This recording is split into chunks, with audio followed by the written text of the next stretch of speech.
Kumoko was a lonely girl, considered ugly and constantly humiliated by everyone around her. Until, in a single instant, a beam of light crossed the sky and blew up her entire school, exterminating everyone. And when she realized it, she had been reborn as a spider in a fantasy world. And I have a friend who has a phobia of spiders, and just seeing this here would drive him crazy. Now she is fully equipped with a system of levels and skills that clearly resemble an RPG hack. Her powers are capable of even facing the strongest dragons of that world. And if you also want to be reincarnated in a fantasy world, leave your like and your comment down below. Tell us what creature you would like to be if you were reincarnated. I would definitely want to be a rat. But let's continue this right away. As soon as she left the egg, the first scene she witnessed was terrifying. Her little brothers were devouring one another, and without understanding anything, she tried to escape from that carnage, but a gigantic spider appeared before her, ready to kill her at that very instant. That was her mother, and to her, Kumoko was nothing but food. Desperate, running to survive, she wished from the depths of her soul to have an overpowered ability, like those in Overpower anime. Then a voice echoed inside her mind,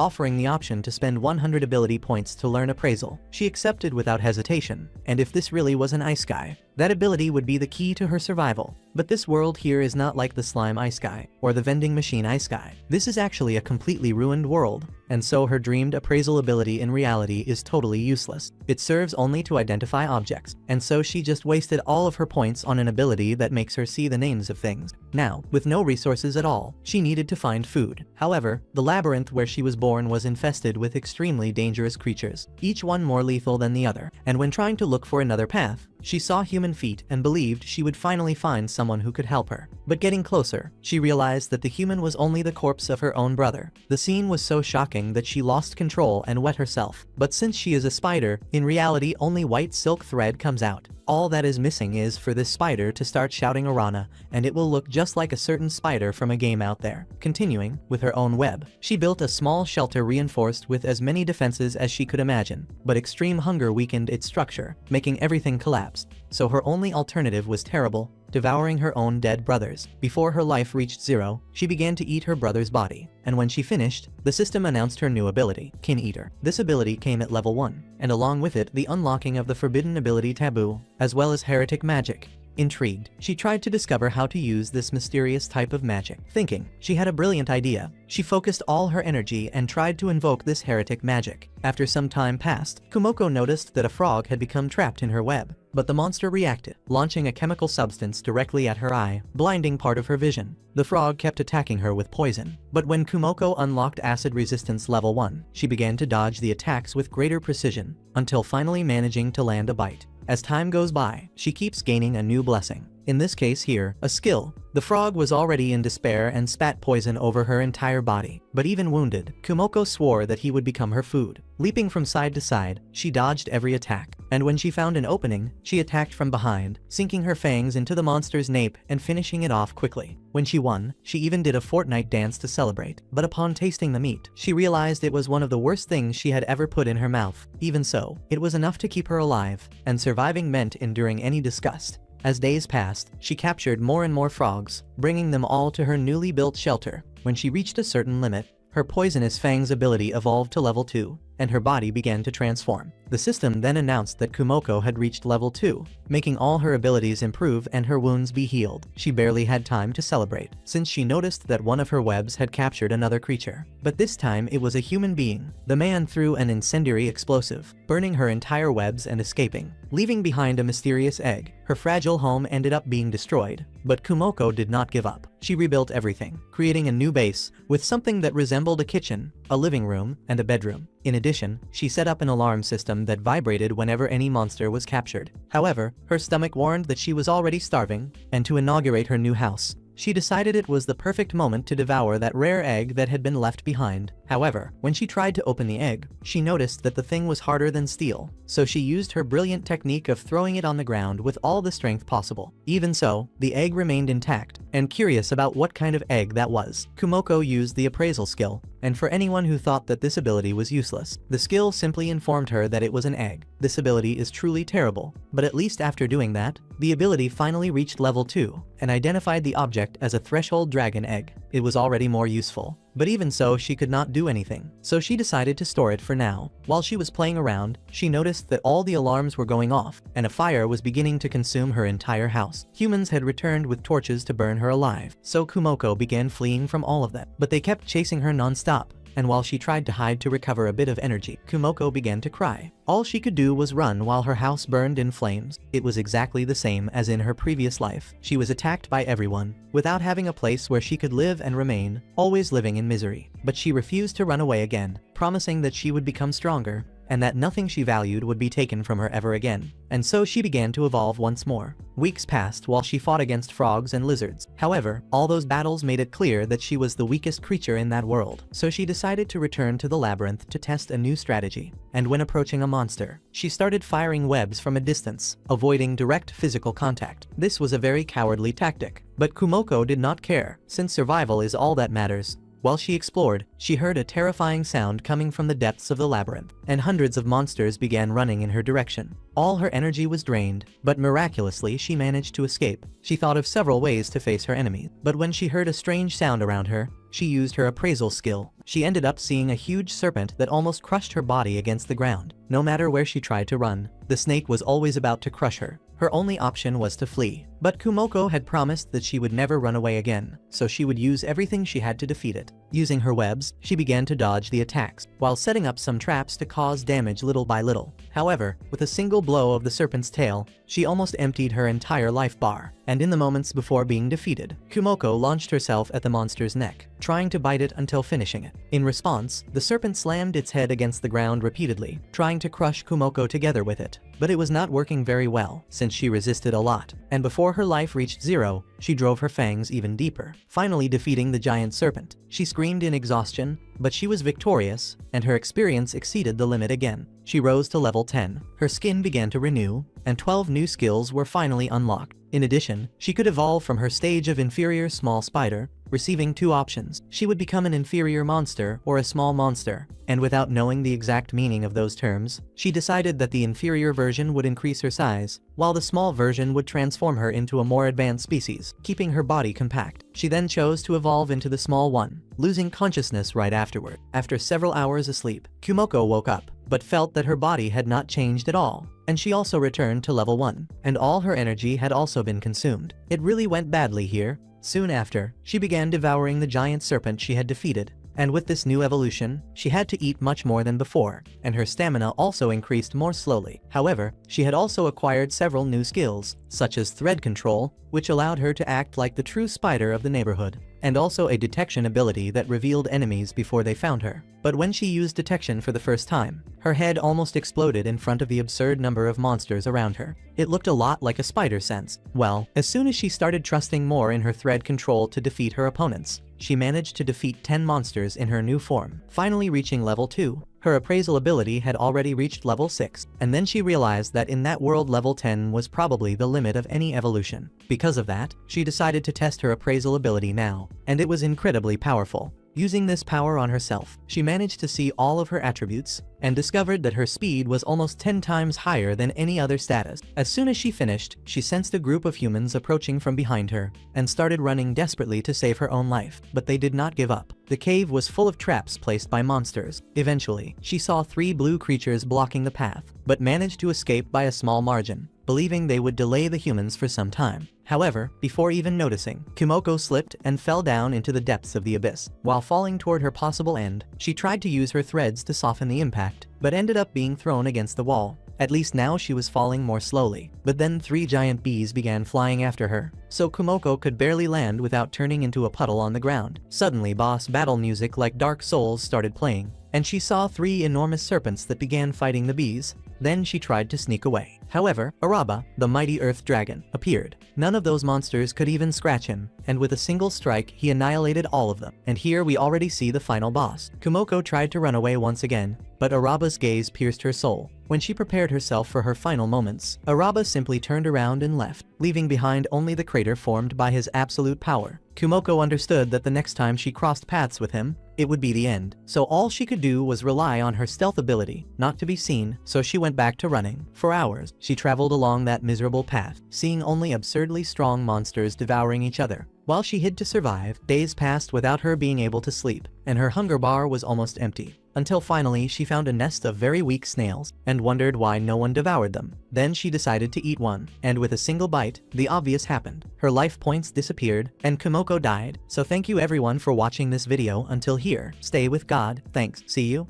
I am kidding, this video is not over yet. She managed to pull her own soul back into her body by a thread, and realized how close she had been to truly dying. And without light inside that cave, she no longer had any idea how long she had been wandering there. But she ended up encountering those frog-like creatures again. This was the first decent meal she found in the lower stratum, so she defeated them easily and earned the title of Poison Master. With this new title, she could now cast poison magic, but all that mattered to her was devouring each one of them down to the last piece. When she finished, she decided to investigate the newly acquired magic, and decided to test it again. This time, a skill panel really appeared, and she was able to use it. Although the MP cost was very high, she considered that the magic was practically useless. Thinking that it was even more useless than her previous life, she only watched the grass outside by her side, never being able to touch it. But when she was in the middle of chaos, there was no way to go back to what she had been before. At the moment she finished her daydreaming, she noticed a giant monkey approaching. She even tried to avoid it, but the entire group appeared running and devastating everything. She tried to pass unnoticed, but when she landed, a strange monkey appeared and almost crushed her right there. She dodged all the attacks by a very small margin, then jumped and tried to bind the creature's arms with her web. When the monkey grabbed it, she began spinning violently through the air. Kumoko managed to cut her own web to release herself, making the monkey spin and become completely entangled in the process. She then drove her fangs deeply into the back of the creature's neck, and the monster let out a brutal scream before finally falling dead. With the experience points she received, Kumoko finally reached level 4. Exhausted, she moved away in search of a place to sleep for the first time in weeks, but suddenly a noise echoed through the entire area. This was a warning to all the others of that species. Soon, a crowd of monkeys began gathering below the area where Kumoko was trying to rest. The poor thing did not have a single minute of peace. All of them began climbing toward her, so she tried to go even higher. The monkeys, however, started throwing stones to stop her escape, and with no way out, she realized she would have to fight. Kumoko began creating webs to block the stones before they could hit her. She wondered what she could drop on them in order to save herself, until she remembered the potion synthesis skill. Immediately, she began casting poison spells against the enemies. But her MP ended much faster than she could kill the creatures, so, to gain a little more time, she started trapping them on the walls with her web. Even so, their number kept increasing, and Kumoko realized that this battle would only end when all of them were eliminated. As much as each of those monsters was superior to her in brute strength, Kumoko was determined to defeat them. With this new determination, one of the monkeys grabbed one of her arms and tore it off. 3 of them jumped at her while she was immobilized, but at the last instant, Kumoko leveled up, and when the 3 delivered the fatal blow, she had already leaped away from the wall, leaving only her old shell behind to trick them. Even so, they kept chasing her. One of them managed to grab her leg, but Kumoko cast a snare to imprison all of them at once. After she started taking the others down, 2 tried to flank her, but she used her webs to tie them to a sharp bridge-like pillar and knock it over. That structure fell on the monkeys below, and everything was part of her plan. The entire cave wall collapsed over the remaining group, and her level quickly rose to 7. But the horde was still not over. 3 of the ones left were evolved versions of that species. Kumoko tried to repeat the same strategy, but one of them threw a huge boulder at her. She went back to firing webs at the wall, reducing the number of enemies a bit, so she would then face only the 3 evolved ones. But one of them ran to the back and started a high-speed leap, and with the distance closing rapidly, Kumoko threw stones at him and tried to entangle him to hurl him away. But the monkey, being incredibly agile, managed to escape, so she used her poison magic to make him swallow all the viscous substance she conjured. The second monkey was already in the air, charging at her, so Kumoko quickly cast her net over him and also made him drink her poison, leaving only one. She searched throughout the whole area, but the last one was right behind her, and managed to tear off half of her body with a single bite. Her HP plummeted to 0, and her vision began to blur. But before collapsing, Kumoko lunged at him, thrust her poison spell into the monster's mouth, eliminating him. As she fell, ready to accept her death, the accumulated experience made her reach level 9. And as you surely remember, when she evolves, her body basically regenerates completely. So that is what happened here. So now that everything was over, she decided to devour the monkeys that were there, and as soon as she took the first bite, she began to cry. It was the most delicious thing she had tasted in that world, with a flavor identical to fish. In seconds she devoured everything. After defeating the last monkey, Kumoko acquired the clairvoyant skill, but thought it would be useless compared to her perception, since if an attack came from outside her field, she would be defenseless, and at that exact moment the eel appeared. a creature with all of its attributes getting close to 4 digits. But there was something very strange about the way it moved. It was as if Kumoko could see a little bit of the future. And then she understood. That was the power of clairvoyance. Now, by predicting each movement of the creature, dodging became much easier. Then the eel activated its area ability to stop Kumoko from continuing to dodge. She thought the creature had drained all her MP with that attack, but only half had been consumed. It was then that Kumoko kept dodging until the eel's MP finally reached its end. In this process, her proficiency skills evolved even further while she ran. When the eel attempted a horizontal strike, her newly evolved clairvoyance allowed her to dodge even faster. However, when the attacks came from above, she could not evade in time. About to be roasted alive, Kumoko activated energy conferment, starting to move among the labyrinth pillars like a kind of arachnid Tarzan. She spent all of her stamina, and her threads became much more resistant and also temporarily fireproof. But the eel launched an even stronger blast, which ended up burning her threads. Even so, the spider insisted, hiding behind the rocks and avoiding the worst. When she managed to pull herself together, she found the creature's disappearance strange, until her clairvoyance detected its next attack, and she dodged it by a hair. Now that the eel was on solid ground, the spider began to avoid all of its blows using her absurd speed, until she finally found an opening to inject her poison directly into the creature's mouth, knocking it down instantly. This poison of hers was incredibly overpowered. The creature's entire carcass was destroyed, but she believed that at least she would level up after defeating such a powerful monster. However, the eel used an ability called Life Exchange to recover its HP. It acquired this ability during the battle, and seeing that, the spider decided to finish everything as fast as possible. She used her threads to bind it, and began pouring poison over the creature. It was her last resort, and she ended up collapsing on the ground, with almost no HP left. However, the system immediately raised her level from 7 to 10, and her body once again began its new phase of change. All her main attributes rose drastically, and she had fulfilled the conditions to evolve. She sat down and wondered whether she should evolve at that moment or not. And without a home to hide in, she would be completely vulnerable. So she decided to check her options, and if she evolved into a specific class whose name I forgot, she would gain the title of Herald of Misfortune, with enormous combat potential. And what a cool title. Besides that, she would not need to worry about growing in size, so this option is perfect for her. Before starting this process, she decided to use the eel's corpse as shelter during hibernation. The scales would be excellent defense, so she dragged the body in circles to build something that could only be described as a corpse house. And there she began her evolution. A few hours later, the spider emerged in a completely transformed body, covered in spikes, and began digging into the eel's body with her new scales. Her status revealed that she now possessed 30 new skills, and her claws now tore food apart with ease, allowing her to consume the second best meal of her entire life. In the blink of an eye, she had already devoured everything, and even wondered if the food was so good that she had blacked out for a moment. But instead of worrying, she went back to analyzing which abilities she should unlock. Among them was Perseverance, which allowed her to consume her MP instead of HP before reaching 0. Finding this completely broken, she unlocked the ability, spending all her points. However, her taboo level also rose by 2 levels, unlocking the Heresy Nullification ability. On the other side, we see Hugo advancing against Shun,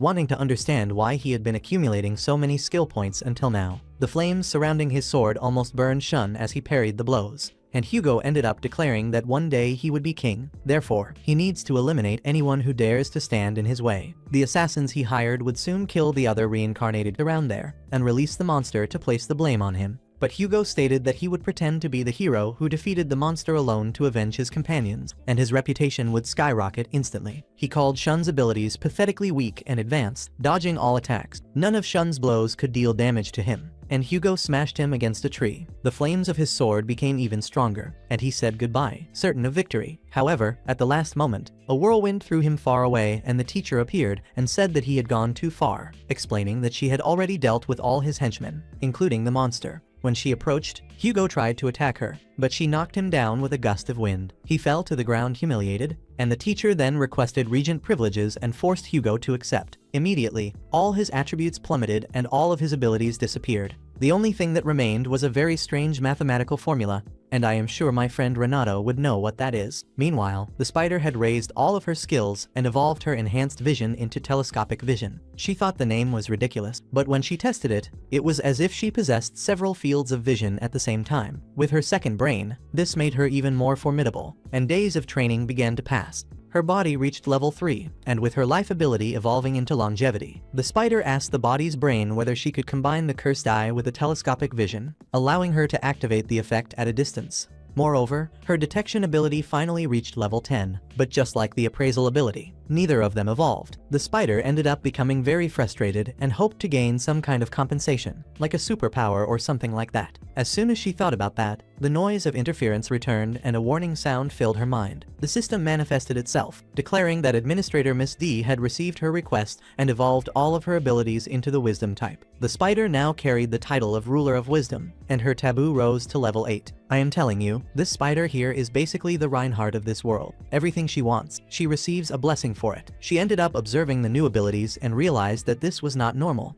Until now, she had been acquiring skills as if she were in a game, but that definitely was not much of a game. Upon hearing the name Administrator D, she understood that someone had created a specific ability just for her, only because she complained. If that were true, then there existed some kind of divinity controlling that world, and one of these admins treated her existence as a toy. This made her question whether she could even consider herself truly alive. Meanwhile, Hugo was sinking into his own rage after losing all of his abilities, until a female voice offered him help. She said that since both of them were reincarnated, she would not mind extending a hand to him. Hugo did not even bother to find out who she was. He just accepted immediately, as long as he could take revenge. In another part of the world, the spider was living through a private rock show, deciding to live fast and die young, declaring that she would set her soul on fire, and as soon as she played with fire, the spider realized that this gangster life was not for her and begged for some poison that would stop the burning. Her HP ended up plummeting until it reached 0, so her perseverance ability activated, draining all her MP to keep her alive. The body's brain warned that that lifestyle was not for her,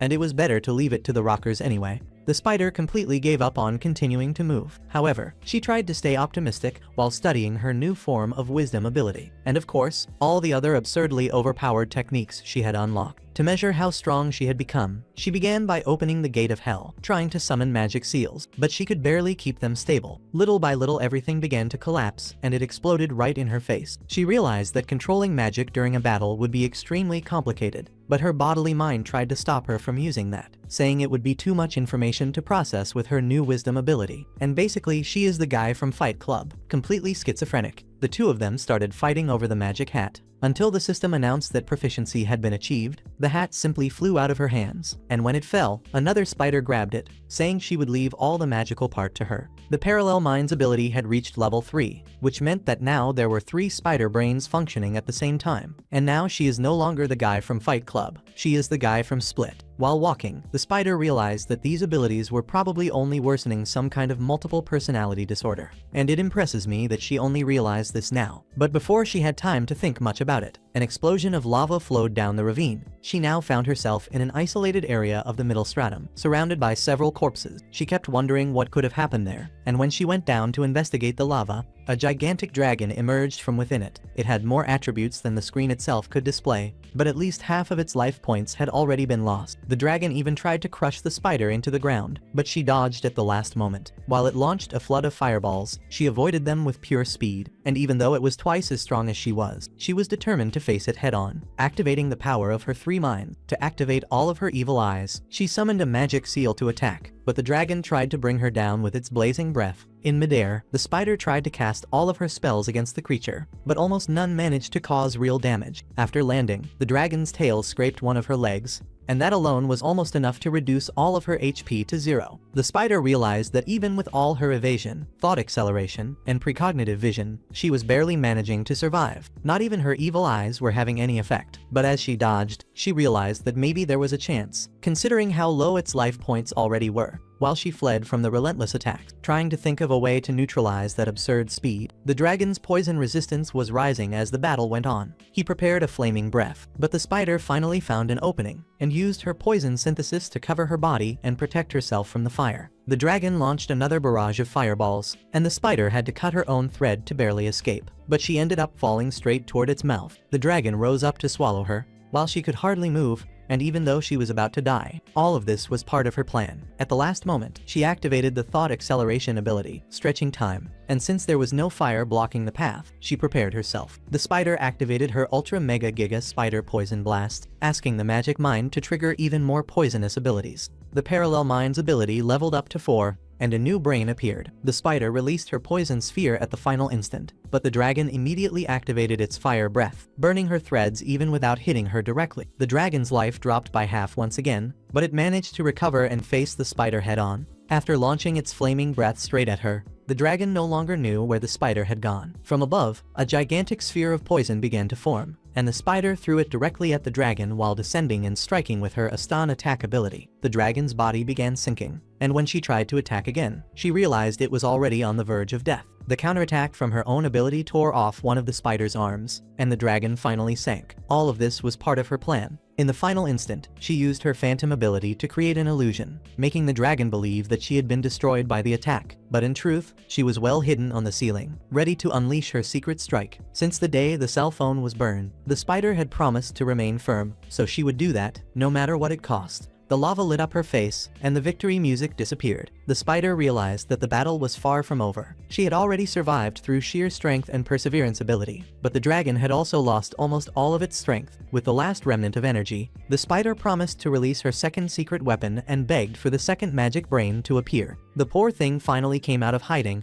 and the three minds prepared to release their magic. The spider began the chant for her abyssal magic, summoning a gate of hell directly from the ground. The doors opened and sucked almost all the lava from the battlefield, closing when almost nothing was left. The spider herself was frightened that she was capable of doing that, but the dragon was somehow still alive, even with its attributes almost at zero. The next attack would decide who would stay alive, so the spider had to do her very best. In an instant, she leaped toward the dragon, binding it with her threads to restrict its movements. She began leveling up repeatedly, reaching level 19, and with that she unlocked the title of Dragon Slayer. Before she could celebrate it, she realized that the lava was almost starting to flow back toward her, so she tried to drag the dragon away to consume it. But something very unexpected happened. A mysterious man discovered the news of the dragon's death and wanted to know what had happened. He tried to activate administrator privileges and decided to check it personally. The spider unlocked the heavy evil eye ability and could now slow her enemies, as well as crush her enemies with her cursed eyes and paralyze them with her paralysis eye. She has everything. This was her new combo of 3 demonic eyes, and she felt she was becoming more and more monstrous.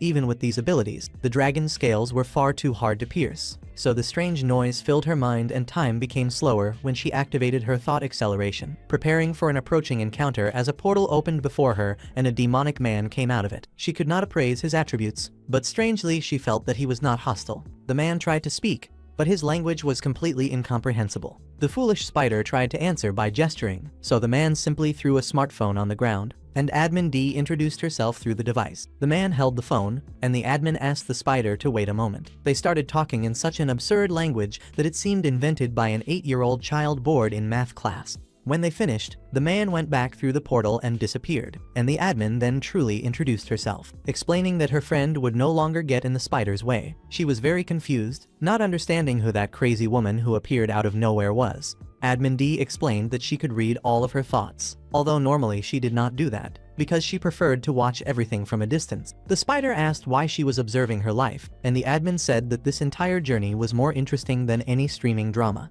The admin explained that she was the most malevolent goddess of that world, and that she had been enjoying the spider's suffering the entire time. But she promised that if the spider kept moving forward, someday she would obtain all the answers she wished for. And then the phone disappeared. Inside the Demon Lord's castle, the leader gathered with the other chiefs in a conference, but nothing seemed to make much sense. Some discussed conflicts, armaments, and strategies, but none of that seemed to matter in the face of the growing chaos in the world. One of the men refused to follow the Demon Lord's orders and marched straight toward war. But when another prepared to silence his insolence, the Demon Lord controlled both of them using her invisible threads. She ordered them to sit down before she destroyed every atom of their bodies, and then warned that the war would begin soon. After everyone left, the mysterious white-skinned girl waited inside the Demon Lord's room. She announced that the time had come for the hero to leave this world, and 7,000 miles away, Shun received the title of hero out of nowhere, and the entire scene around him began to disappear. The only way for someone to receive that title is if the current hero, his brother Julius, had died. The understanding of that loss destroyed him, and he screamed in despair. Meanwhile, the spider was still trying to understand who this D really was. She realized that she was probably also Japanese, since she spoke Japanese perfectly. But instead of getting lost in those thoughts, the spider tried to focus on completely clearing the middle stratum. She finally found the path toward the upper stratum, and then began to advance. On the human front, The war had already escalated drastically, and the human troops had lost a tenth of their soldiers. One of the generals congratulated the commander for the victory, but the commander pointed out that human power has a limit. He asked if the other had ever heard of the nightmare of the labyrinth. 15 years earlier, his group had explored the depths of the labyrinth. All the native monsters were fleeing, and many adventurers believed that an S-rank spider was the cause of all that chaos. During the exploration, they found threads blocking their advance. Then he used his flames to burn them, and as they moved forward, they noticed the absurd structure that had been built around them. They wondered if a spider would really be capable of building something so complex. Perhaps it had abandoned the place. But then it appeared, looking at them from above, and the leader was seized by a paralyzing fear. Without attacking, the spider activated hundreds of abilities and leaped to block the exit, and with a single glance, it appraised the leader. He also appraised it and noticed that it was an Azul, level 19, the same class as the spider. Among its countless abilities was the height of occultism, one of the most powerful that existed. The leader understood that he was facing something completely beyond the human scale, and soon afterward, his appraisal was blocked, and he tried to beg his team to retreat. But the spider's eyes shone, and all the soldiers collapsed. The man felt that that creature possessed a wisdom that no other had, and his subordinate knocked him down to make him regain consciousness. The young man summoned his legendary beasts and sent them against the spider, but none of them managed to cause even a scratch. The spider's demonic eyes activated again, crushing all the creatures against the ground. The young man's water creature dissolved into its own liquid, and his stone turtle lost all life in an inexplicable way. One by one all the soldiers fell. Only the two leaders remained within the teleportation circle. The spider launched an attack against them, but the young soldier jumped in front to take the blow, and with his last effort, he activated the teleport. It was there that the man truly realized the fragility of humans. But he also felt that somehow they would meet again. Among the monsters that were appearing in the war, the soldiers managed to identify a queen with a very strange name, which I will not even try to mention here, causing the demon lord to open her eyes immediately. Meanwhile, the spider jumped and shouted in anger, since it took only a single second of her being away for her home to be invaded and burned once again. All she wanted was a simple apology, but they started attacking her again, so all of her actions were legitimate self-defense.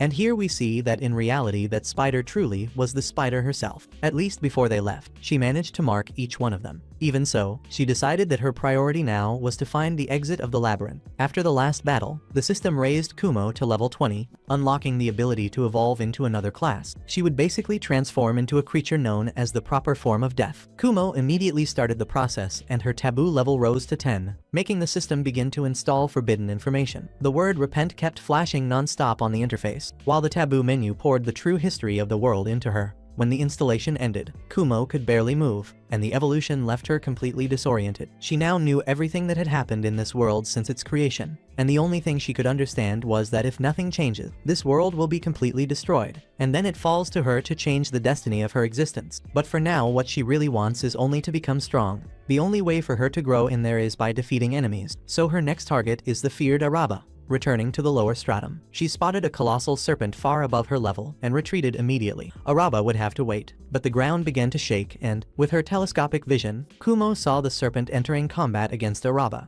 Using its gravity magic, the serpent tried to sink Araba into the ground and pierce him with its poison, but Araba counterattacked with stone projectiles, bit the serpent deeply, and began devouring it alive. As disgusting as it was, Kumo was fascinated. It was a true display of strength from an earth dragon. As soon as it finished its meal, Araba launched a massive wave of energy in Kumo's direction, and she realized how insignificant she still was before him. Determined, she returned to the constant process of gaining XP, and with her demonic eye of annihilation she destroyed monsters with brutal blasts, but the recoil of the ability burned her own eyes, just like Hod's strike did. Because it was far too dangerous, she decided to leave that eye only as a last resort. Using her healing magic, she regenerated her vision and set out to face new enemies. 2 earth dragons appeared before her, but Kumo escaped using teleportation to mark them. She wanted to face them one by one. But first she needed to prepare the battlefield where she would fight Araba. The Vespoids filled the sky, blocking any aerial movement, and after seeing how Araba defeated the serpent, it became clear that staying on the ground meant instant death. The only way to have a chance to win would be to exterminate the Vespoids first. But they kept attacking Kumo and her detection ability did not even perceive them. Even being level 1 creatures, they bit and stung non-stop. With eyes burning with fury, Kumo leaped and began using her threads like a whip, casting area magic to eliminate each one of them. Her magical proficiency kept rising, and she continued unleashing all her abilities, slowly eliminating every Vespoid there. This was one of the powers contained in the height of occultism ability. Combined with heretical magic, it allowed her to cause enormous damage against Araba. The Vespoids continued falling from the sky until one of their generals appeared. He immediately charged at Kumo and killed her in a single strike. But it was all an illusion. Hundreds of soldiers began to advance against her, and Kumo finally spotted their hive. She immediately started firing at the wasp. All the enemies began plummeting, and the nest ended up collapsing, allowing her to level up once more. With that, only the final adjustments remained before the decisive battle against Araba. And then she spent all her skill points on another deadly sin, sloth. Araba's points were finally approaching, and although his attributes were 4 times higher than Kumo's, she was determined to make him regret the chance he let her escape. Kumo leaped toward him, firing her projectiles, but none of them made contact. She then began to retreat with great jumps, trying to lure him into an aerial battle. However, Araba was fast enough to follow her speed, so she prepared a full magical attack, filling the sky with arcane circles that fired showers of magical projectiles against the dragon. Some even hit, but the creature's HP regenerated instantly from any damage received, keeping the fight in a stalemate. Araba took position and launched his draconic breath against her, but Kumo deceived him, firing her projectiles from above straight down into his jaw. It struck him hard, but even fallen, his tail almost obliterated her, and Araba rose again, ready to conjure magic. Kumo tried to counterattack him with her own mirage, but while she was blinded by the magic, Araba rushed at her, and she narrowly escaped being bitten. Her threads were her only support, sustaining her escape from the attacks, but even they ended up becoming traps prepared by Araba with advanced earth magic. All she could do was keep surviving, especially because none of her magic eyes had any effect on him. Araba kept launching his breaths and charges at Kumo, who dodged by a hair from his countless assaults. Even though Araba was right in front of her, he did not advance. He had realized that he was trapped in her deadly web. Taking advantage of the distance, Kumo began to cast her poison synthesis against him. However, Araba dodged the immense waterfall of poison that collapsed over the place. While stuck to the wall, Kumo unleashed her torrential poison flood, keeping Araba temporarily immobilized. However, he managed to destroy her webs with a draconic breath, and Kumo launched her white spheres at him. But Araba dodged all of them, completely breaking through her defenses. Then the dragon's mouth opened, ready to devour her. But that was exactly what Kumo had planned. The bite made Araba entangle himself even more in the webs, and as he tried to escape, Kumo wrapped him in her rage and prepared one of her most powerful spells. Phantom pain began to tear apart Araba's psyche, while she gathered all her magics to inflict even more damage. Just when she thought she finally had the advantage, a golden radiance destroyed all her web, and Araba rushed at her at an absurd speed. He had activated every possible type of resistance to nullify her spells. There was no longer any way for her sorcery to pierce his defense. His 40,000 skill points had been completely consumed for a single purpose: to defeat Kumo. A line of flames began destroying the entire cavern, like a natural disaster. Now Araba had a completely clear path to Kumo. When he charged, Kumo realized that his self-regeneration had already healed all the damage he had suffered. Then he vanished from her field of vision, almost crushing her when he reappeared. With no choice except to keep climbing, Kumo ran as fast as she possibly could, and her thought acceleration evolved into super thought acceleration, while her prediction evolved into vision of the future. Even with all those evolutions, the battle seemed endless, and her SP was almost depleted. With her back being crushed against the ceiling of the cavern, there was nowhere else to flee, and Araba drew closer and closer, making Kumo plummet toward the hell of fire just below. Still in free fall, she summoned a medicinal orb to restore a bit of her life, and dove straight toward the fire pit. Araba kept trying to hit her, and when she was hurled against a wall, her HP almost vanished completely. She had no time to heal anything, and her only possible escape route was already sealed. A stone pillar pierced her body, and Kumo became unable to move as Araba approached. With no alternatives left, she activated the Eye of Extermination, but lost both eyes in the process. That only bought a few seconds, and then the only remaining option was to sacrifice her web casting ability to stay alive. The floor of the cavern was coming closer fast, and all of Kumo's dreams were about to be destroyed, even more with Araba in this berserk mode, pressing her from above downward. Even so, she refused to give up existing, and tried to deceive Araba once more. She tried to regain the higher position, but Araba jumped and managed to seize her with his mouth. With her last remnant of MP about to run out, Kumo activated her staff ability and shattered his jaw, sacrificing 2 of her arms in the process. She landed barely, but Araba had already prepared the next attack. There was no way for her legs to support her anymore, and Kumo began to accept that this would be her end. At least she had no regrets, but her memories did not allow her to surrender. With no energy left at all, Kumo collapsed. believing she had managed to survive thanks to her overwhelming ability. The only thing left for her was to activate her Sin of Sloth ability. There was no more chance for Araba to win that fight, especially after she drained all his stamina into mana. Reducing his HP was never the objective, since self-regeneration cancelled any attempt to bring it to zero. That is why she unleashed the Sin of Sloth to slowly exhaust his stamina points, the only attribute that could not regenerate on its own. This was all part of her main plan, and now she finally prepared all her magic to destroy him. A monster she once did not even consider a threat, the one that traumatized her, would now become her prey. However, in his final moments, Araba managed to stand. There was not a trace of frustration in his gaze. He began deleting all his skills, leaving behind only 13 ribbons, while his life points kept falling. His actions enraged Kumo. How could he accept such a pathetic end? All this time, she had fought with everything she had to survive, and never gave up a battle easily. She could not understand how he could accept death, while she fought desperately for life. With a flash of light, Araba disappeared, and Kumo began to walk. Her experience had risen to level 29, and her body was completely healed. She no longer felt miserable, and the demon lady wondered if her subordinate had already heard the story of when she defeated an earth dragon. Inside the labyrinth, Kumo was finally about to reach the exit of that wretched place. There was nothing good there, but at least she was alive, so she had no regrets about abandoning all of that. And from now on, a new sunny spider life would be waiting for her. Thus, she dashed toward her brilliant future, where a gigantic spider was already waiting for her just ahead. Upon arriving outside, Kumo discovered enormous walls all around her. But when she shouted in frustration, spears flew at her and hurled her backward. After recovering from the attack, she saw several soldiers before her, ready to end her existence. She then decided to attack first, causing explosions that made the walls begin to collapse. Kumo started leaping away, and shortly after, she spotted a city in the distance. However, when she stopped to take a little coffee break, she realized she was still a horrid spider, and that everyone pursued her without hesitation. So she decided to drop to the ground and began checking the system, hoping to find some ability that could protect her in the future inside the city. Before her eyes, she saw a skill called Arachne, which would make her evolve into a humanoid form. Excited to acquire the ability, she began to hurry, but ended up falling flat on her stomach because she was starving. After all, she had not eaten anything the entire day. Then, suddenly, her head began to throb. She realized that her mother was demanding that she return to the caverns, and for a moment she considered obeying. But upon finding the heresy annulment skill, she immediately cancelled her mother's mind control. Since defeating Araba, she was convinced she could face any enemy alone.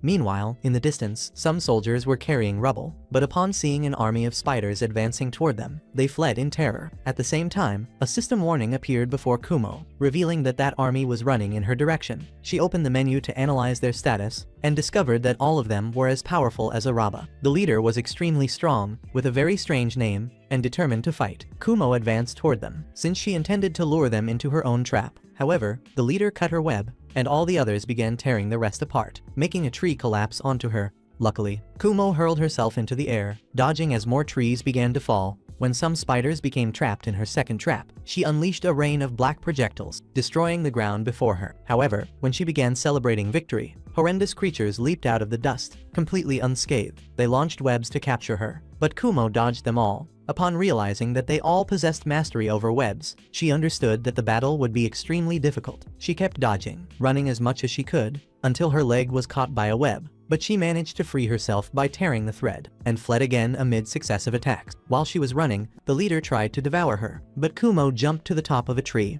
The spiders took to the air to reach her, but she trapped them with her web, caging them in the sky. Even though they were enormous and much stronger, they fell into a trap based on Kumo's human knowledge. Then, jumping over the leader, Kumo cast her teleportation magic, sending her and all the others into the volcano. While they were plunging toward the lava, the spider created a platform at the last second, saving herself for the moment. While she was trying to bring Kumo down, the platform ended up cracking, but she leaped to another platform and conjured a powerful rain of black projectiles over the enemy. She began using her healing abilities, making her HP bar rise, and the platforms beneath her feet multiply. Even while resisting the black shots, the constant healing made it impossible to bring him down, and realizing this, she amassed black spears, destroying the platform so that he would fall into the lava, reducing his HP. But she would not let that perfect meal go to waste. She pulled his body out and began devouring him. The system announced that she had reached the experience limit, rising 2 levels. While she was vomiting into an improvised bowl, she disappeared, reappearing in front of the remaining spiders. With a teleportation spell, she sent all of them to the volcano. Kumo started making a little spider barbecue for herself to eat. At that moment, a signal began blinking inside Kumo's head.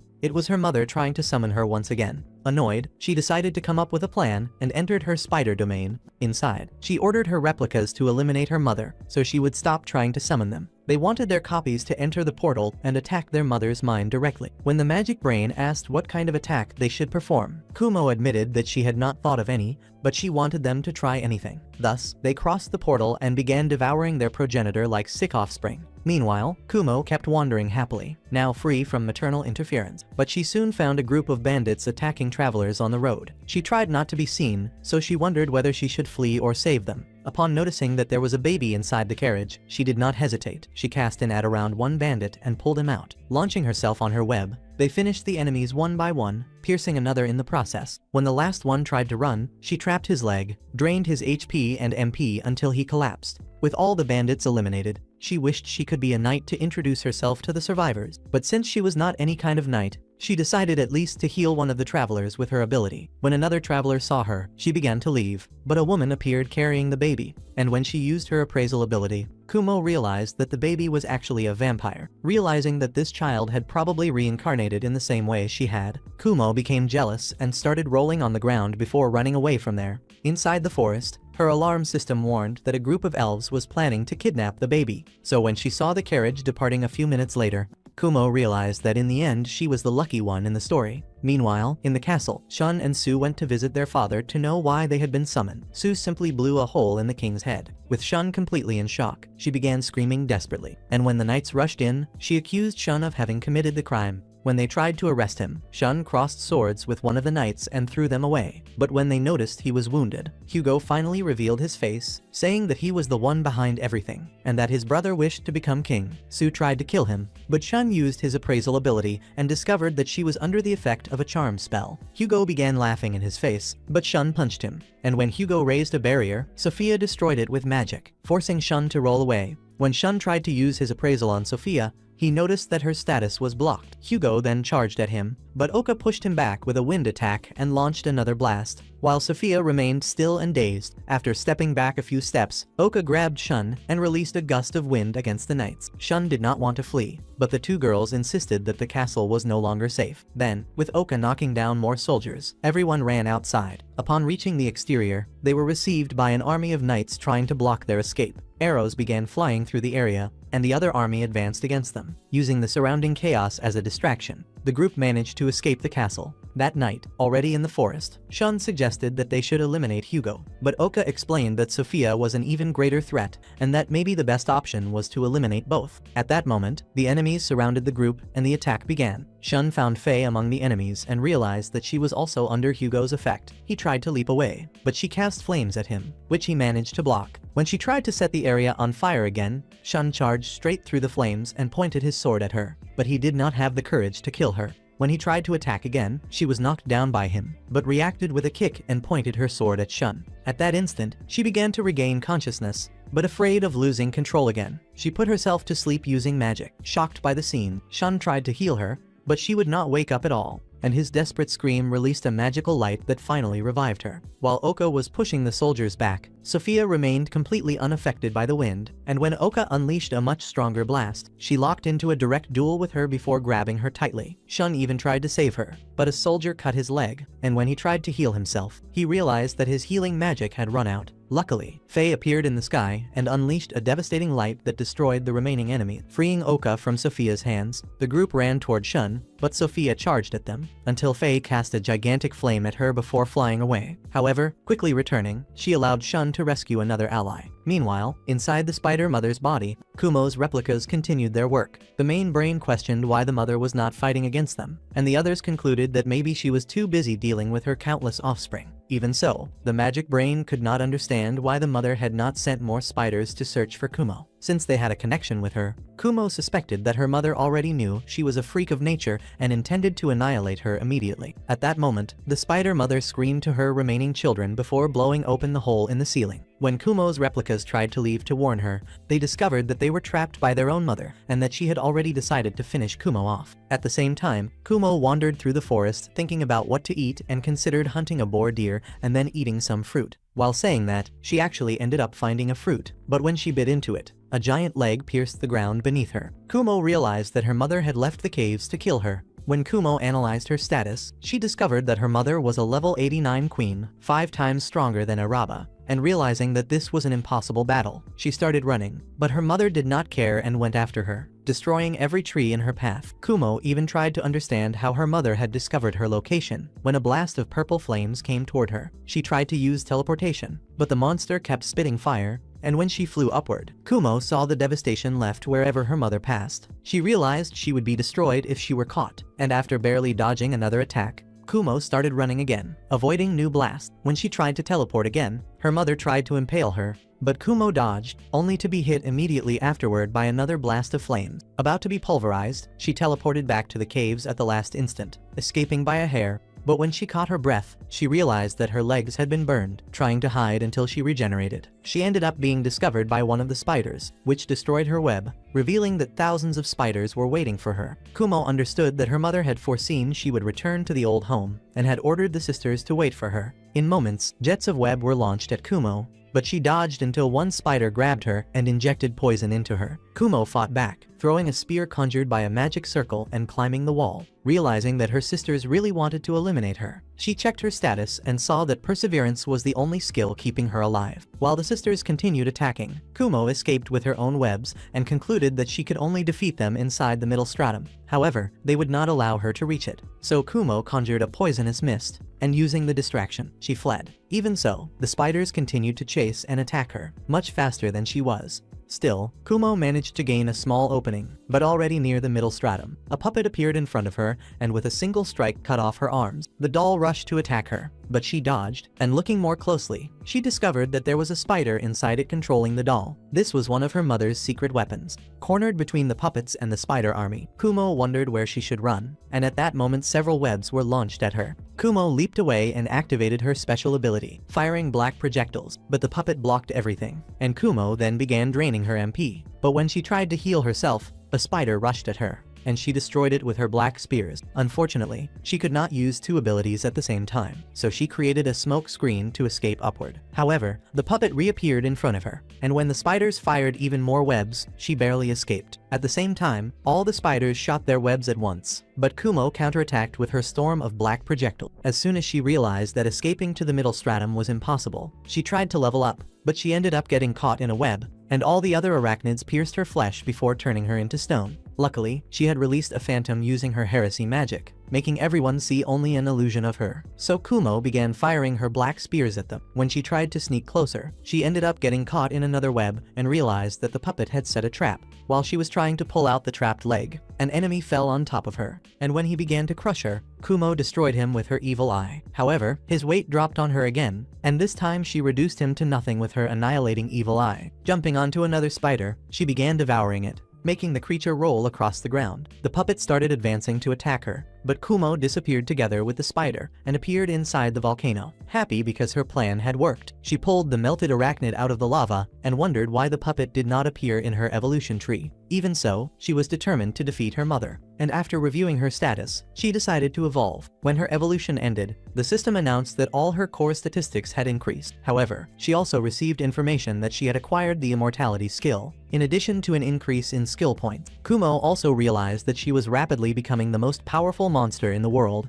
and had obtained the ultimate cheat of any creature. And if before she was already broken, now with this immortality skill, no one is going to kill her anymore. By imagining the possibility of living forever, she understood that she could face her mother without fear of being crushed. And before her, the system revealed that she had also obtained the champion skill, capable of inflicting the heresy fear effect. With that in mind, she knew she could drive away practically any monster without needing to fight, and she was becoming absurdly overpowered. When she began questioning how she was acquiring such ridiculous skills, the goddess of that world called her, literally by a telephone, and tried to explain everything. And if before there was any doubt, now it was certain. This one was the Reinhardt of the spider world. Kumo refused to answer until the goddess threatened to turn her into a pancake. Then she picked up immediately. Some time later, Kumo was swimming in the ocean, happy for finally managing to swim, something she could never do in her previous life. After a few minutes, she started fishing for her breakfast. Thinking about her mother, she decided it would be better to let her replicas wear the queen down while she would reduce the army little by little. Suddenly, she hooked something heavy, imagined it was a tuna, and tried to pull. She discovered she had fished up a dragon, and after already having defeated several dragons, she thought she could deal with one more calmly. When it launched a jet of flames, Kumo swung with her web and struck it with a black spear, defeating it quickly. Next, she teleported back to the caves, determined to face the puppet. As soon as she appeared, the creature charged at her, and Kumo dodged, trying to wrap it in her web, but it tore everything apart. She then summoned a torrent of water and began swimming to the surface. When the water evaporated, the puppet was simply unconscious on the ground, and she decided to return to the ocean to keep fishing. But the magic brain warned that a terribly powerful enemy was approaching. A flash then exploded on the land, and the new threat passed through the cloud of dust. Kumo tried to use her perception skill, but her status was blocked. Using her knowledge skill, she realized that the enemy was a primordial pterodactyl of level 139, an ancient and divine monster, and a demon lord. When she tried to flee, her body was torn apart by a colossal explosion. But if you thought she was going to die, you were wrong, because she has those broken skills and immortality, so she was completely fine. However, she had no idea how long it would take for the rest of her body to regenerate, and when a shark jumped out of the water to devour her, she destroyed it immediately with dark magic. Relieved that she still had her power, she thought about using healing magic to speed up her regeneration, but she knew it would take a few hours to recover everything, and she could not spend MP, since the demon lord could appear out of nowhere and finish her off. While waiting, she began to wonder why the demon lord was after her. Then she concluded that that could only be the work of her mother, especially because next time not even immortality could save her. And that was how Kumo began to think of a new survival plan. After a few days, she was already restored again and jumped out of the water, eating a fish. When she finished, she began to climb a tree, hoping to discover where she was, and using her clairvoyance skill, she managed to see the city in front of her. Right before her eyes, a carriage passed along the road, and she also noticed that they were the same travelers she had saved days before. However, when looking at a bush, she discovered that the elves still intended to steal the baby. In the traveler's house, a group of elves eliminated one of the guards and entered stealthily, wanting to kidnap the child. But when they reached the room, they began to fall one by one, while Kumo annihilated them with her cursed eye. In a short time, she began to monitor the last of them and followed him to his village. Kumo noticed that there were still some elves left and wondered why they were determined to capture that baby. The next day, Kumo saw a group of elves worshipping their goddess and began to eliminate them with her cursed eye. In a few days, she had already exterminated all the bandits around the city. Although the lord of the territory believed that it was only a disgusting and repulsive insect, the people were convinced that she had been sent by their goddess. After all, the demon lord possesses the title of ancestral divine beast. A woman from the city approached her asking her to heal her son, who was terribly ill. Thus, Kumo came down from the tree and decided to check the child's status. She discovered that the boy had cancer in his liver and asked if the family had nothing to eat, since the status of his mother showed that she was malnourished and exhausted. Then Kumo used healing magic on both of them, and when they recovered, the woman offered her an apple. In the following week, the whole city began to venerate Kumo, calling her a divine beast and selling little toys inspired by her to everyone. When Kumo tried to say that she was not a divine beast, the people only heard her screams, thinking that she was asking to go to the spider bathroom. Meanwhile, Shun and his friends arrived at the teleportation circle that would lead to the elves' village, and since the place was protected by a magic barrier, it was explained that the circle was the only way to enter. As soon as they disappeared in the teleportation, they appeared in the village, but were immediately confronted by a group of elves. Alka stood in front, introducing all his friends and saying that they had come to support the battle against Hugo's army. However, one of the elves ordered them to leave immediately, since they did not trust humans. At that moment, Potamus appeared behind him and told the group to remain. Everyone was shocked to see him alive, since they had witnessed Sophia kill him in the previous battle. Inside the village, Potamus explained that Hugo was marching there with 80,000 soldiers, and that all the cities believed that Hugo was the true hero, not realizing that in reality the hero was Shun. That night, Shun began to suspect that the elves were trying to lure them into a trap, since they suspected that Alka had secretly informed Potamus about their arrival. The next day, they arrived at the Reincarnate settlement, where the remaining reincarnated students lived and worked on the farms. When a girl introduced herself as Sashi, the group soon recognized her as their class representative. Shortly after, the other students began to run toward them, introducing themselves with enthusiasm. While everyone walked into the house, Alka said that he would leave and simply walked away. Inside the house, the students continued introducing themselves, happy to finally be reunited once again. However, after hearing all the introductions, Shun noticed that 2 students were missing, and one of them was Kumo. When Shun asked how on earth they had ended up in the elves' village, Sashi explained that some had been sold by their own parents, since they were considered mysterious beings. Meanwhile, in the city, Kumo felt that the demon lord had left the labyrinth and was advancing in her direction. For a moment, she considered running away, but then she realized that her mother was trapped in a deeper stratum. She was completely weakened thanks to the attacks of her replicas, and seeing this perfect chance, she teleported to the caverns, a rather overpowered little skill, right? However, when facing her again expecting an easy victory, she discovered too late that she was trapped in her mother's webs. The queen tried to finish her immediately, but Kumo cut her own trapped legs and managed to leap away. When the mother tried to swallow her with a gust of wind, Kumo held on with all her strength and even avoided being burned by the devastating blaze. Next, multiple webs began to wrap around her, and Kumo fired her black projectile, but they were unable to cause any damage. She knew she would be completely immobilized before managing to use her teleport, so she desperately cut the webs. She began to plummet, and in the middle of her fall, her mother regenerated in pieces and tried to swallow her again. Even so, Kumo refused to die. While she tried to escape, the magic brain returned, bringing new powers absorbed from the astral flow of her mother, since they had recently devoured it. With this additional strength, they unleashed a torrent of devastating attacks, and Kumo was regenerated instantly. All of her attributes increased once again. Determined to finish it, she exhaled a colossal flame, obliterating her mother once and for all. When everything was over, the magic brain warned that the last of the replicas had crossed a portal found inside the mother's mind. Now it was inside the demon lord herself, planning to attack her. At that moment, Kumo realized that the demon lord was returning to the caverns to exterminate her, and she disappeared immediately. In the city, a group from a neighboring kingdom confronted Kumo while she was eating, accusing her of destroying their spring weeks earlier. When the townspeople tried to defend her, the envoys threatened to declare war and demanded that she go with them. Kumo simply vanished, going to the forest with her fruit. In the distance, she noticed that the leader of the group was the guest in the local lord's house, and she thought about leaving the territory to avoid problems. She also realized that if she left, the baby she had saved would be in danger once again, so she decided to remain nearby to make sure everything was safe. To confirm, she decided to spy on the demon lord and found her busy fighting a great monster inside the labyrinth. Relieved, Kumo tried to rest, and at that moment the man appeared from a portal. She recognized him. He was the same man she had met earlier. He introduced himself, but his name is very complicated, so I will call him Gilly. Gilly asked Kumo to stop attacking the demon lord, which left her very confused, since it was the demon lord herself who was trying to kill her. Soon she realized that he was talking about her replica, which was inside the demon lord. Kumo explained that she had lost contact with her replica when she exterminated her mother. Therefore, she did not know what it was doing. Then Gilly asked her to leave the city and find another place to live, since he considered her far too powerful to remain near ordinary people. Kumo, however, refused. She revealed that since she obtained the taboo, she had discovered that a group of elves was trying to destroy the world, and she was determined to prevent that from happening. Upon hearing this, Gilly realized he could not force her to leave and simply disappeared into his portal. Right after that, she went to take a nap, but her sense warned her, and she received a burst of knives. She dodged and used her skill to identify what was happening. She saw a pile of dead humans and realized that they were subordinates of the fat man who had tried to talk to her before.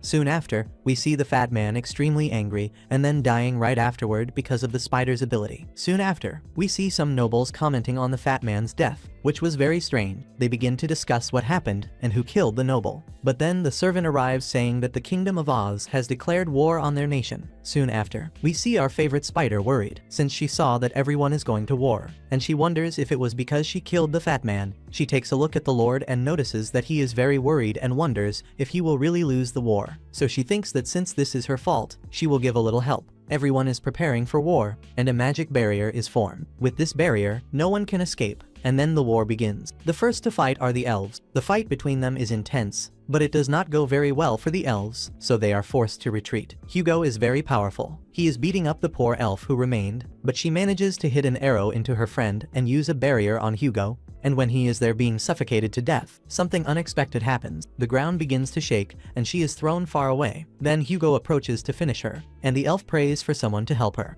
At that moment, our dear Shun appears to defend her. Hugo and Shun then exchange violent blows until Hugo throws Shun backward. Hugo declared that he would eliminate both of them, since he considered them the greatest threats to his kingdom. The elf wished to protect everyone and offered to face him, but she was stopped because she was still injured. Then Shun and Hugo decided to fight alone. Without interference, Hugo then released a powerful aura and both of them advanced. Although Hugo attacked without stopping, Shun managed to hit him on the head and punch him in the stomach. When Shun pointed his sword, Hugo tried to control his mind by using the cursed glow of his eyes. but Shun ended up resisting, and ever since he received the title of Dragon Slayer, he had become resistant to all magic. Hugo ordered him to surrender, but after taking another punch in the stomach and losing his sword, he fell, trying to get up. Shun replied that the world did not belong to anyone, but to everyone who lived in it. Seeing that, Sophia called Hugo an ignorant failure and said he was nothing more than a toy for her cause. At that moment, the commander of the demon army appeared and announced that his troops were advancing to attack the village. After using Hugo's army as a distraction, the demons moved on to annihilate the elves. Shun then decided to face Sophia, but when he saw Yuri being taken away, he tried to run after her. However, Sophia blocked his path. He attacked her, but Sophia summoned her sword from the ground, and with a push, she threw him far away, mocking him and calling him a weak little boy. He tried again, but she dodged and hurled him back. Realizing that Shun would not be able to defeat her, the group decided to help him. 2 extras ran to face the demon commander, exchanging blows of energy and chasing him away from the battlefield, while at the same time Yuka fired an arrow, but Sophia grabbed it and dodged all the others with ease, blocking even Hearns' shield. Shun and the other NPC tried to strike her, but Sophia knocked them down effortlessly. She explained that she was intentionally sparing them, because her master had ordered that none of them should die. Yuka tried again with more arrows, but Sophia blocked everything naturally. Shun tried to take advantage of the distraction to attack her, but he was thrown back again. When he demanded to know why he was being spared, Sophia answered that it was because they were the administrators of this world, and they needed the power of all of them. Elsewhere, we see our beloved spider Akuma preparing for battle and making her absurd monologue. She is delighting herself with everyone killing each other there, since afterwards she will gain a lot of XP. She then throws herself into the middle of everyone and causes an absurd explosion. She is very happy that she leveled up, but then the conflict begins beside her. But let us ignore that PlayStation 2 fight and go to the more interesting fight. Shun's. The people there are clashing, and Shun's group is not doing very well, but he is determined not to surrender, believing that defeating Sophia was the only chance to win the war. But then a random lunatic came down out of nowhere flying from the sky, and with just one kick knocked down the poor NPC who was there. When he faced the group, everyone realized that he was the last reincarnated student besides Kumo, and no one understood why he was aligning himself with a demon army. The boy named Kyoka explained that the admins had ordered the destruction of the elves because they considered them a threat to the world. As commander of the demon army, it was his duty to take part in the war against the elven people. By raising his hand, a vast army of demons surrounded him. However, a portal opened in front of Shun, and elves appeared above them, warning that the demon lord was invading the elves' village and only Shun could stop her. Before they could teleport him, the human Kyoka pierced one of the elves with his sword, killing him instantly. The remaining elves fired at them, but Sophia eliminated everyone with the black mist. At the request of the leader of the elves, they summoned robots through portals, which immediately advanced against Sophia. When she tried to eliminate them with her dark mist, she realized that the robots were completely immune to the attack. Surrounded on all sides, the robots opened fire, but when the dust settled, Sophia remained uninjured inside a protective pyramid. As they advanced, the robots launched another barrage of attacks, but Sophia released a colossal wave that began to sink them into the ground. The elves fired other showers of arrows, but Sophia counterattacked with another devastating wave, obliterating them all. Trying to stop her, Shun ran toward her, but Kaio summoned a sword and a demonic portal. He blocked Shun's attack and kicked him far away. Shun managed to land on his feet, but he lost a tooth in the process. When an entire army of elves ran toward him, Kaio opened a demonic portal and launched a rain of demonic arrows at them, eliminating all of them within seconds. 2 little guys there charged at the man, but he parried both of their blows with ease and blocked another attack from Shun, calling him the weakest hero in history. He then pushed him back brutally and tried to decapitate him, but Anna appeared in front and took the blow in his place. Trying to save her, Shun began using magic to heal her, and at that moment the system announced that he had reached the limit of proficiency, and that the taboo had reached level 10. Right after he woke up, the system declared that the taboo would be activated, and Shun began screaming in pain, unable to be healed by Keisha's magic. Hugo, taking advantage of the situation, tried to attack Sophia from behind, but she noticed his shadow and blocked his sword with ease. She lifted the boy by the hair, ready to finish him off, when an intense light shone in her face, making her release him. Behind her, her master had finally appeared. Elsewhere, we see Kumo, who after all the chaos that happened that I have not even told you about, managed to obtain a new form, and now she is half human, half spider. She then leaves a few little things for her offspring and goes away. Thinking about what to do now, she takes a look and sees that the entire city is in flames and some elves are invading the mansion. The situation is devastating, and the nobles are very worried about what is happening. They are saying goodbye to the baby and leaving for a safe place with him. But at night, while he is trying to sneak out with the baby, he is found by the raiders. He ends up taking an arrow in the leg, and while trying to escape, he is struck several times by many arrows. Then the baby goes there and bites the man in order to take care of him. And since this baby is a vampire, the guy becomes super strong. He ends up massacring everyone who is there with ease. Then the leader of the elves appears, and the guy is very strong. He orders the elves to kill her, but even so the man is still alive and tries to protect her at all costs. Then the elf tries to summon a magic circle, but Kumo appears and lands a very strong punch right in the guy's face. The other guy who had been turned into a vampire was about to die, and Kumo went there and healed him. The elf asks who on earth she is, and Kumo tries to cast a magic barrier, but the man deactivates it. He recognizes her as an enemy, introduces himself, and then rushes at her. Their fight is insane, with him neutralizing her magic. She tries to jump to the wall, but can barely take a step. She uses her thought acceleration ability to try to do something, but she cannot do anything, since all of their stats are being blocked. She then decides to rush him in close combat anyway. She manages to counterattack him, but she realizes that he is a robot. She notes that she needs to finish him quickly, and the two start brawling again, with the guy suddenly pulling out a machine gun from his hand. She barely dodges, but ends up getting hit. Dodging him skillfully, she even manages to lose her head yet still hit him. The robot realizes he needs to finish her right there, or it will cause problems in the future. The guy keeps using the stolen bazooka, and poor Kumo can only dodge. She even tries to use her Evi, but the guy dodges quickly, so she decides to wait for the perfect moment to strike. Suddenly, Ariel demands to know what Potamus is doing fighting Kumo. He stomped the ground and told her to turn around, and Ariel replied by ripping his head off with a slap, promising to turn him into scrap. With the enemy defeated, Ariel approached Kumo and proposed a truce. With her abyss magic, she would not be able to annihilate Kumo, and Kumo's replica inside her continued to influence her thoughts, and Ariel concluded that it would be more advantageous to keep Kumo as an ally. Thus, the two shook hands, sealing an improbable agreement. Meanwhile, the real Potamus awakened in a laboratory full of his clones, convinced that now Kumo was a real and unpredictable threat. He decided that next time he would eliminate her without hesitation. The next day, Kumo and Ariel left the city together, and along the way Ariel invited Kumo to join her army, since she intended to destroy the true Potamus before he ruined the entire world. After that, Ariel called the man who was protecting the little girl Sophia to also join the group, since both of them were vampires and no longer had a home to stay in. The young man was very confused when he realized that he had become a vampire, and Sophia apologized for having turned him, but he stated that he was happy to be able to protect her forever. He then agreed to follow Ariel toward the territory of the demon, realizing that this was a moment that could truly change the fate of the world. Kumo decided to follow them, uniting the forces that could prevent its destruction, and so she finally joined the other heroes. And here our big recap comes to an end. I hope you enjoyed it. Do not forget to subscribe and leave a like. Also comment down below. I love spiders, so we can know that you watched until the end. And that is it. Everyone, take care. God bless you. Thank you. Goodbye.